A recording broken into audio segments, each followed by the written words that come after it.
Levack and Goz here with you on 104.5 The Team and 104.5theteam.com. And don't forget, you can hear the college football playoffs right here on ESPN Radio 104.5 The Team on New Year's Eve. And joining us now to break down the college football playoff, he works for the Sporty News. He covers college football. It's Bill Bender. And Bill, let's start with that piece you wrote today about Chris Petersen, the head coach of the Washington Huskies, always getting his team ready to play in that underdog role, and they're going to be an underdog against Alabama. Can the Huskies be competitive in this matchup with the Crimson Tide?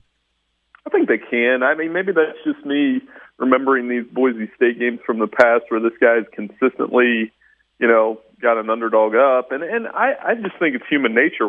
If you're a team that's been told for a month that you're going to get beat by this many points and name your score, that I think they're going to come out and play. And I would tell you guys this, if Washington jumps out to an early lead, just watch the reaction on Twitter. It will be hilarious. Yeah, it absolutely would be. Alabama thinking about how this team's even prone to an upset. I mean, they're so physical up front. Where would be the mismatch for the Huskies? They'd have to make big plays in the passing game with John Ross, and I don't even know that that's a mismatch. You just have to make plays, and you got to run the ball a little bit. Alabama didn't allow more than 3.1 yards per carry to a team this season. That's just – we can't do this in 10 minutes. How many stats did I look at with Alabama that I just kind of shake my head and say, that's amazing. Bill, now Lane Kiffin has one foot out the door already at Florida Atlantic. Is this going to impact anything at all with him calling plays for Alabama in the college football playoff? Well, I think if they lose, he'll be the first person that gets blamed. Again, I go back to last year. I remember being at the Cotton Bowl and seeing the social media reaction in the first two series. Derrick Henry didn't touch the ball, and people were losing their mind. So, again, I think he'll be fine. I think it's also a question I've been asked a lot about Ohio State and Luke Fickell. But, these guys are professionals. They are working two jobs. That's on them, and it's strenuous. And it would have a little bit of an impact, but I don't think it's going to decide the outcome of the game.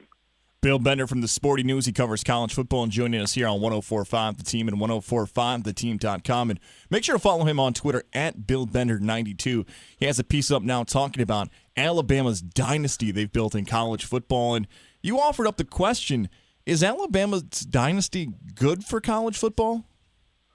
Yeah, I did. And I had some fun writing that. And I don't want to date you guys or anything, but I'm 37, and I think this is the best dynasty I've ever seen. Not necessarily the best team, because I'd say the best team I've ever seen was pick one of those Miami teams or 95 Nebraska or one of the USC teams. But their ability, the sustainability of this dynasty is amazing. I mean, when you think about it this way, they could win their fifth title in 10 years, 4 in a decade, which hasn't been done since the 40s.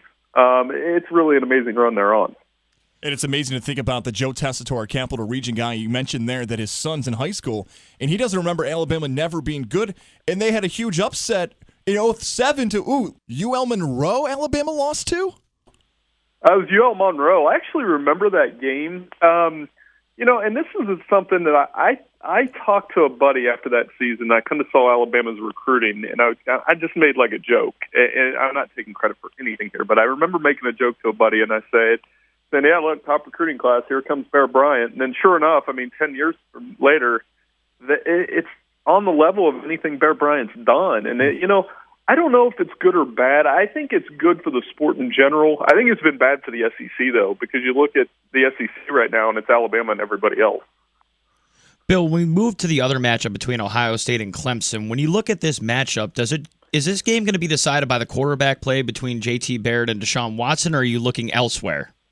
Yeah, you're stealing my article right now. I'm writing for tomorrow on, Watson and Barrett. It's interesting to me that, we've got caught up in a few talking points this week, like Clemson safety saying Barrett's not the best QB or Watson saying he's the best player in the country. But what you're looking at is two winners. These guys win, and they've put up numbers. They win. And I think, like you said, I think J.T. Barrett finding some sort of a passing game because he can't just run against that Clemson D-line. And Deshaun Watson trying to avoid the big mistake against an Ohio State secondary that has 7 pick sixes. Those are the two things that jump out to me. I think this is going to be a wildly entertaining game, kind of like the Orange Bowl they played a few years ago. I picked Ohio State close, but it could definitely go either way. Now, Bill, when you look at the coaches in this matchup, Dabo, Swinney, and Urban Meyer, are you surprised? Because Nick Saban always gets the call every year if he's going to leave and go to the NFL. Are you surprised that these two coaches aren't getting more talks about jumping to the NFL? I see. I have nothing to back this up, but I've always thought, being an Ohio guy, I thought if Urban ever was tempted, it'd be by the Cleveland Browns, and that's the only job that would even ever begin to tempt him. And they seem set on Hugh for a while. And then Dabo, I think, everybody's just kind of assuming that when Nick Saban hangs up, Alabama's going to make their pitch at him, being the alum. So I think these guys are more fit for the college game. Not to say it couldn't happen, but I don't see Urban or Dabo moving on anytime soon.